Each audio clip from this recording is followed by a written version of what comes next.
Radyo ng Kabataan, Boses ng Bayan, para sa katotohanan, DZFM.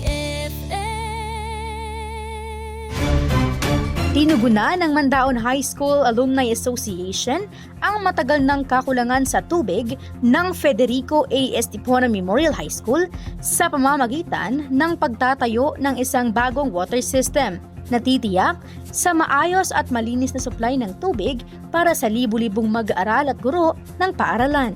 Formal na pinasinayaan ng asosasyon ang proyekto noong ika-15 ng Hunyo, isang araw bago ang pagbubukas ng klase. Nalikom ang pondong 50,000 piso para sa water system sa mga inisyatibong pangkabuhayan ng samahan, kabilang na ang kanilang huling alumni homecoming. Adinaan libre na patubig. Iruglan sa niya ang tubod niya kay jack pump ang gamit. So Manoy, ano masasabi mo sa ninatan accomplishment? Malipay na sinian aton school principal, si Principal Richelda Aplacador.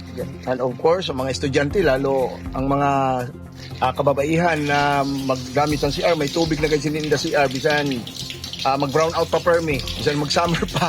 Nagpaabot naman ng lubos na pasasalamat ang mga guro at punong guro ng paaralan para sa natanggap na tulong.